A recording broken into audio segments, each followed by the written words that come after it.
Everyone, आज class 9 की chemistry में हम अपना लेक्चर कंटिन्यू करने जा रहे हैं। तो पिछले लेक्चर में हमने पढ़ा था रासायनिक संयोजन का नियम, जिसमें पहला था एक स्थिर अनुपात का नियम और एक था द्रव्यमान संरक्षण का नियम।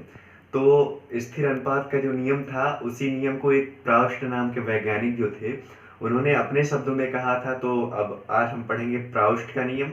उसके बाद फिर हम डाल्टन का सिद्धांत जो था परमाणु के जो उसके लिए था, परमाणु के लिए उन्होंने डाल्टन ने जो अपना सिद्धांत दिया था, उसको हम पढ़ेंगे।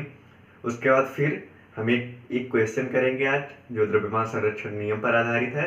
उसके बाद नेक्स्ट लेक्चर में, जो अगला लेक्चर होगा, उसमें भी 2-3 क्वेश्चंस और करेंगे। फिर हम और बेसिक्स के बारे में जानेंगे। तो सबसे पहले हम देखते हैं प्राउस्ट का नियम क्या था। तो प्राउस्ट ने जो स्थिर अनुपात का नियम मैंने बताया था तुम लोगों, तो एक बार जल्दी से रिवाइज कर लेते हैं। जो देखा था, मैंने बताया था जैसे NH3 में और H2O का एग्जाम्पल लेके बताया था। इसमें इसका हाइड्रोजन का परमाणु द्रव्यमान जो होता है 1 होता है, तो 2 हाइड्रोजन का परमाणु द्रव्यमान मिला के 2 हो गया। और ऑक्सीजन का परमाणु द्रव्यमान 16 होता है, तो ये हो गया 2:16, या इसको 1 अनुपात और सरल करेंगे तो 1:8 आ जाएगा। और इसी तरह नाइट्रोजन का होता है 14 और एक हाइड्रोजन का 1, तो 3 का हो गया 3, तो 14:3। यानी इसी के अनुपात में ही ये सब पाए जाएंगे, चाहे जिस रूप में पाए जाए। तो इसी को स्थिर अनुपात का नियम कहते हैं। ये मैं पिछले लेक्चर में बता चुका हूँ। तो इसी को अपने वर्ड्स, अपने तरीके से प्राउस्ट ने बताया कि किसी भी यौगिक में तत्व सदैव एक निश्चित द्रव्यमानों के अनुपात में विद्यमान होते हैं। यानी निश्चित द्रव्यमानों, ये इसका परमाणु द्रव्यमान ही तो है। एक निश्चित द्रव्यमान जो है उसी के अनुपात में विद्यमान होते हैं। यही प्राउस्ट का नियम था। अब हम आज पढ़ेंगे डाल्टन का सिद्धांत। जॉन डाल्टन एक गरीब परिवार से बिलोंग करते, पहले उनको जान लेते हैं। जो 12 वर्ष की आयु में ही इन्होंने एक शिक्षक के तौर पे पढ़ाना शुरू किया था। उसके बाद फिर इन्होंने 42 वर्ष की उम्र में ये अपना सिद्धांत दिया था। तो इस सिद्धांत के अनुसार इन्होंने जो द्रव्य मतलब कोई पदार्थ होता है, चाहे ठोस, द्रव या गैस, तो उसके जो आधारभूत सिद्धांत, द्रव की प्रकृति मतलब कि वह किस नेचर का है, कि द्रव, ठोस, द्रव, गैस, इसकी प्रकृति होती है द्रव्य की। तो उसका आधारभूत सिद्धांत इन्होंने ही दिया था। और डाल्टन इन्होंने भी परमाणु को, जैसे मैं बताया कि कई ग्रीक दार्शनिक और भारतीय दार्शनिकों ने जो किसी तत्व का सबसे छोटा जो उसका कण होता है उसको परमाणु को ही बताया है, तो इन्होंने भी सेम चीज़ बताया था। जो डाल्टन का सिद्धांत था वो रासायनिक संयोजन के नियमों पर आधारित था। और रासायनिक संयोजन नियम क्या क्या है? एक है स्थिर अनुपात का नियम और दूसरा है द्रव्यमान संरक्षण का नियम। तो डाल्टन का सिद्धांत यानी कि डाल्टन का सिद्धांत दोनों, जो पहला और दूसरा नियम हम पिछले लेक्चर में बताए थे, स्थिर अनुपात का नियम और द्रव्यमान संरक्षण के नियम पर आधारित है। तो इनका जो सिद्धांत है, देखो, डाल्टन के परमाणु सिद्धांत के अनुसार सभी द्रव्य, चाहे तत्व, यौगिक या मिश्रण हो, सूक्ष्म कणों से मिलकर बने होते हैं, जिन्हें परमाणु कहते हैं। यानी इनका कहना ये था कि चाहे वह तत्व हो या यौगिक हो, यौगिक मतलब कि किन्हीं 2 तत्वों को मिलके एक यौगिक बनता है, और किन्हीं 2 यौगिकों को मिला दो, मान लो इन दोनों को मिला दिए तो मिश्रण हो गया, और केवल एक ऑक्सीजन है तो ये तत्व हो गया। तो चाहे तत्व हो, यौगिक हो या मिश्रण हो, सब सूक्ष्म छोटे छोटे पार्टिकल से मिलकर बने होते हैं। इन छोटे छोटे पार्टिकल्स को हम परमाणु कहते हैं, इनके डाल्टन के सिद्धांत के अनुसार।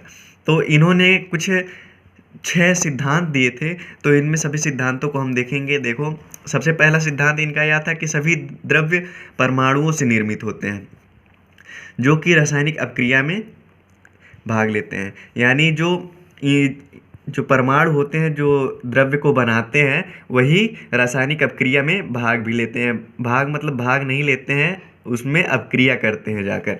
और दूसरा है, परमाणु अविभाज्य सूक्ष्मतम कण होते हैं, जो रासायनिक अपक्रिया में ना तो सृजित होते हैं, ना ही उनका विनाश होता है। इनके अनुसार परमाणु को और छोटे कणों में विभाजित नहीं किया जा सकता है, जो कि आगे चल के गलत भी सिद्ध हुआ। लेकिन हम इनका जो सिद्धांत था, इनके अनुसार परमाणु को और छोटे कणों में विभाजित नहीं किया जा सकता, और किसी भी रासायनिक अपक्रिया में परमाणु का विनाश नहीं होता विनाश नहीं होता है, ठीक। और ना ही उनको उस अपक्रिया में प्राप्त किया जा सकता है, यानी जितने परमाणु हैं उतने परमाणु अपक्रिया के बाद भी रहेंगे। उसके बाद फिर है ये, यही देखो, ये द्रव्यमान संरक्षण नियम का भी पालन करता है। द्रव्यमान संरक्षण में भी यही है कि जितना द्रव्यमान पहले रहेगा उतना द्रव्यमान बाद में भी रहेगा। अब तीसरा है, दिए गए तत्व के सभी परमाणुओं का परमाणु द्रव्यमान या रासायनिक गुणधर्म समान होते हैं। यानी जितने भी परमाणु दिए गए हैं, एक तत्व के, अगर एक तत्व के परमाणु है तो उनका परमाणु द्रव्यमान सबका और रासायनिक गुणधर्म समान ही होगा। और फिर चौथा देखते हैं, भिन्न भिन्न तत्वों के परमाणुओं का द्रव्यमान और रासायनिक गुणधर्म भिन्न होते हैं।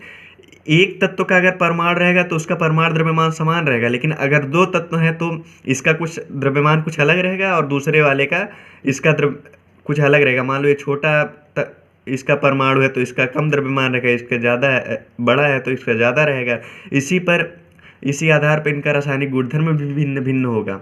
अब पाँचवां देखते हैं हम, भिन्न भिन्न तत्वों के परमाणु परस्पर छोटी पूर्ण संख्या के अनुपात में संयोग करके यौगिक निर्मित करते हैं। ये देखो, यहाँ पर ये वाला द्रव्यमान संरक्षण नियम का पालन कर रहा है, और ये वाला स्थिर अनुपात का नियम पालन कर रहा है। क्योंकि देखो, भिन्न भिन्न तत्वों के परमाणु परस्पर छोटी पूर्ण संख्या के अनुपात में संयोग करके, देखो मैंने एग्जाम्पल यहाँ पर दिया है, H2O 2:16 आया है ना, तो इसको और छोटे के रूप में लिखने पर 1:8 के रूप में लिखा जा सकता है। यानी ये छोटी संख्या है, तो इस अनुपात में हमेशा ये संयोग करेंगे और यौगिक का निर्माण करेंगे। तो ये स्थिर अनुपात का नियम का पालन करता है। अब लास्ट वाला हम देखते हैं कि किसी भी यौगिक में परमाणुओं की सापेक्ष संख्या यो प्रकार निश्चित होते हैं। कि किसी यौगिक में जो रहेगा कि अगर ये वाला, जैसे इसमें 1:8 है, तो प्रत्येक जो तत्व रहेगा उसका, चाहे यौगिक रहेगा, चाहे जहाँ पाया जाएगा, अगर ये वाला 1 है तो ये 8 ही होगा। अगर मान लो ये 2 हो गया तो ये 16 हो गया, ये 3 होगा तो ये उसका तिगुना हो जाएगा। इसी अनुपात में हमेशा रहेगा। अब हम एक क्वेश्चन देखते हैं जो द्रव्यमान संरक्षण के नियम पर आधारित है। तो देखेंगे, एक अपक्रिया में 5.3 ग्राम सोडियम कार्बोनेट यूँ 6.0 यानी 6 ग्राम एस्टिक अम्ल अपकृत होते हैं, यानी अपक्रिया करते हैं। तो मान लो सोडियम कार्बोनेट, हम लिख दिए सोडियम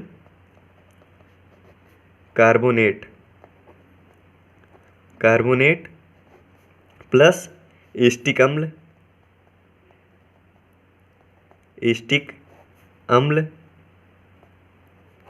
अम्ल, ये अपक्रिया करके क्या बना रहे हैं, अपक्रिया करने के बाद ये कितना है, सोडियम कार्बोनेट 5.3 ग्राम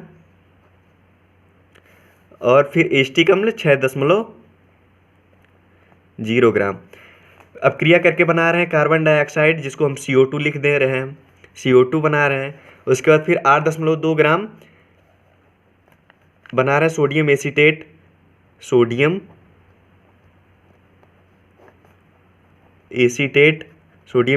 बना रहे हैं और जल भी बन रहा है, जल यानी H2O।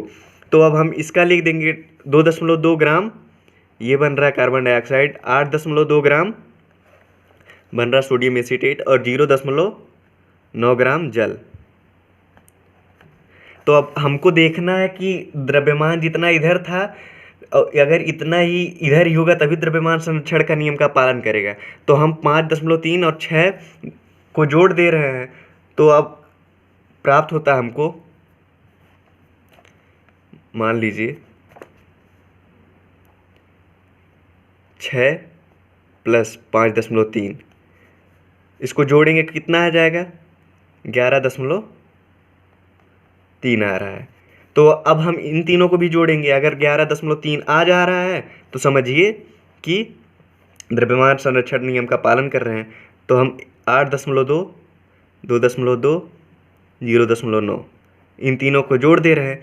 9 2 11, 2 13, एक उसके बाद फिर दशमलव को उतार लेंगे, 8 2 10, 11, यानी यहाँ जितना टोटल 11.3 ग्राम कुल मिला के इनका द्रव्यमान था इन दोनों का, और जो बना उत्पाद बन रहा है उसका भी कुल मिला के 11.3 ग्राम ही हमको प्राप्त हो रहा है। तो इस प्रकार हम द्रव्यमान संरक्षण के नियम पर एक क्वेश्चन कर लिए।